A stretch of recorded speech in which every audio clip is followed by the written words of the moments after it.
Hey guys, and welcome back to my channel. Today we are going to be doing a full in-depth review of the book For the Wolf by Hannah Whitten. So I will be including reviews from what people are saying on GoodReads, and I'm going to be giving you guys my personal thoughts as well. So if you haven't already, please like and subscribe to my channel for more book reviews. So without further ado, let's get on to the video.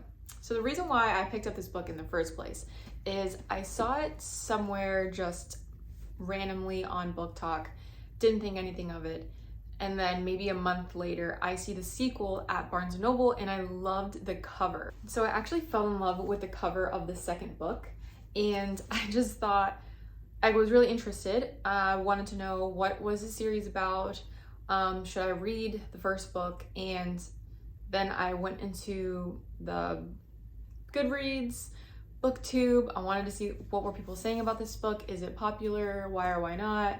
What are people saying? So I ended up buying these two books anyway because after seeing what people were talking about and what people were writing on GoodReads, I just thought I had to find out for myself if this would be a good series or not. So here I am giving you a full rundown on what people are saying and what I personally thought about the book. It has like 4 stars on GoodReads, and I thought, that sounds like a good sign, but everything from like the first page of reviews was so skewed. Like some people were giving it 1 star, some people were giving it 5 stars. So we got a little bit of everything, and that's why I personally decided to read it for myself. But I'm gonna share with you some of what people were saying. So I'm actually going to read to you what it says in like the little flab synopsis thing. So, as the only second daughter born in centuries, Red has one purpose: to be sacrificed to the wolf in the wilder wood in the hope he'll return the world's captured gods. Red is almost relieved to go. Plagued by a dangerous power she can't control, she knows that at least in the wilder wood she can't hurt those she loves again. But the legends lie. The wolf is a man, not a monster. Her magic is a calling, not a curse. And if she doesn't learn how to use it, the monsters and the gods have become will swallow the wilder wood and her world whole. So I thought that sounded really cool. There's 2 girls in this book. They're twin sisters, and the second daughter, so the youngest twin, basically has to be sacrificed while the other one is heir to the throne. And we get that like instantly in the first couple of chapters, how that process goes and how reluctant she is, but also she feels like she has a duty to her kingdom to do this. And again, she has like these powers that she doesn't really know much about, and she feels like if she just stays away and gives herself over to this wood, this enchanted forest, basically, she can keep her sisters safe because that's like basically the only person in the world that she really loves. So we get that right off the bat. We kind of know going into it that the wolf is not a wolf, but a man. So it was kind of like, is he a werewolf? Is this like a Red Riding Hood retelling? And now that I've told you the synopsis, you can kind of figure out for yourself if it sounds cool or not. I'm going to read you some of the reviews that people have been saying about this book. So Jessica on GoodReads rated it 3 stars and said it was a magical folk retelling of Beauty and the Beast. I agree with that. And even though she expected it to be a little Red Riding Hood retelling, so I do think that the cover, everyone can agree that the book cover is pretty misleading, but maybe the author didn't intend for it to be any sort of retelling, and she got little bits and pieces from several books or past fairy tales.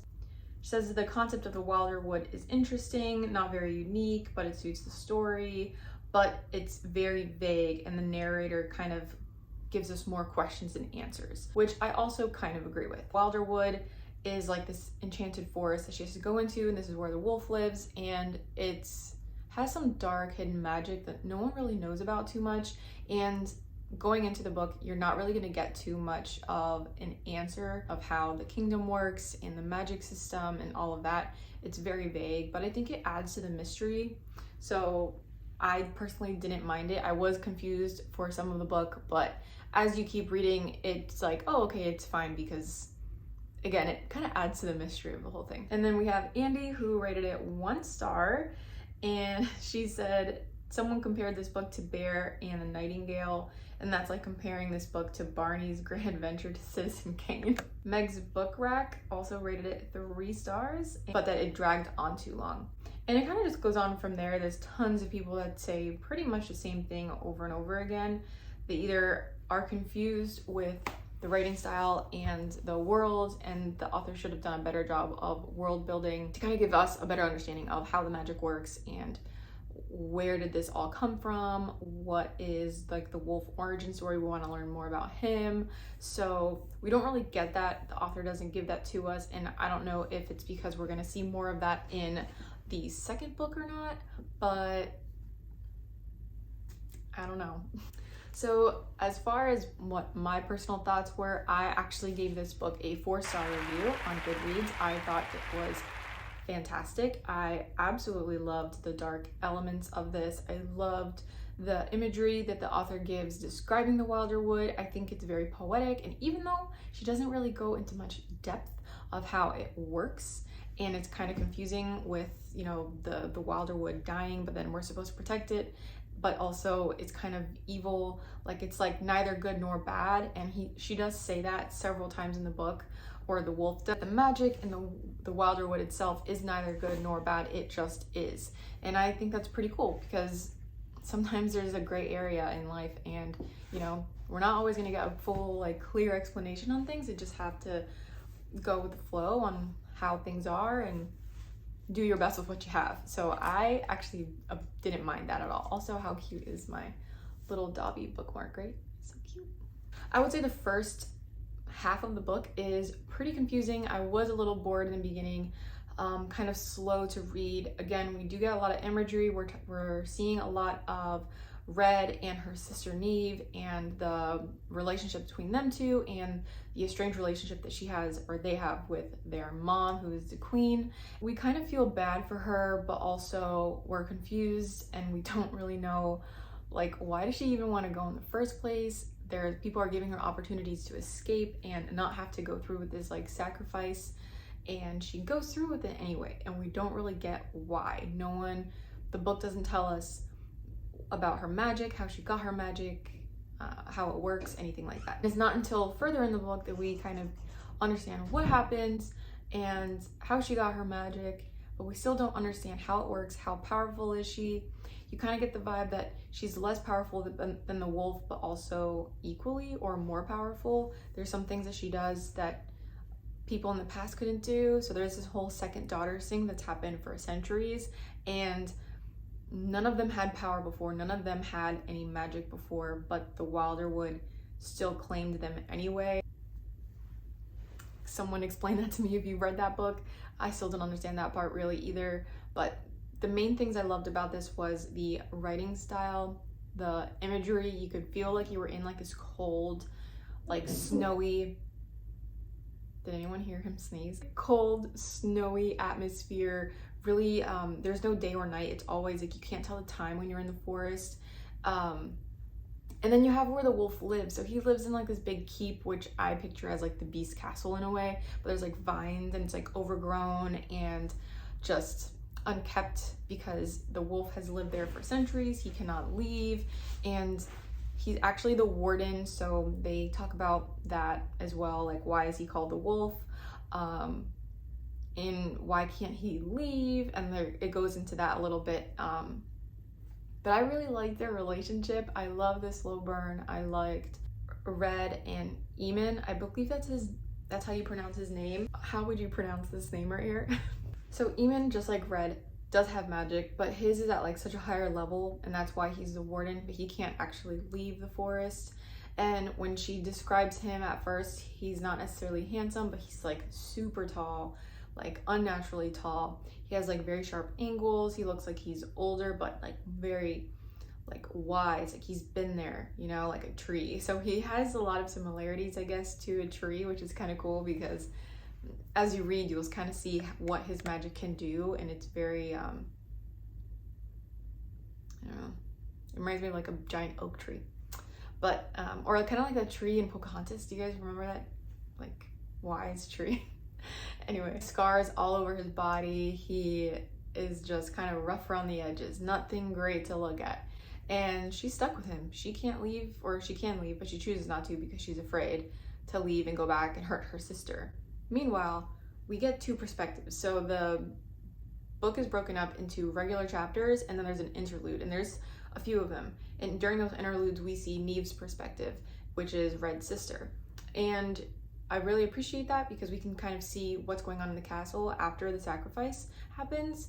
But Neve is just so determined to get her sister back home, and Red is hoping that Neve is like grieving and is just happy and can move on. So there's definitely like a disconnect there, and you know that something's gonna happen and they're gonna be reunited, but it probably won't be good, which I'm not gonna really get too much into that and what happens there, but I really enjoyed that we get those two perspectives, but not where it's like every other chapter is someone different talking. For the most part, it's just Red talking and her point of view living in the Wilderwood, and their relationship with, or her relationship with Eamon growing and the other people that live in the keep, her understanding that her magic can be used in a positive way and it's not necessarily dangerous.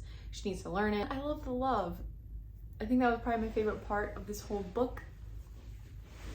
The love between her sister. There's two different kinds of love you're gonna get in this book. There's the love between like her and her sister that is so strong because they had to be strong for each other since their mom was so cold and distant from them. And it was very much like duty, sacrifice, do what's best for the kingdom, don't ask questions. They just had each other, and they do whatever they can to get reunited in this book, which I really liked.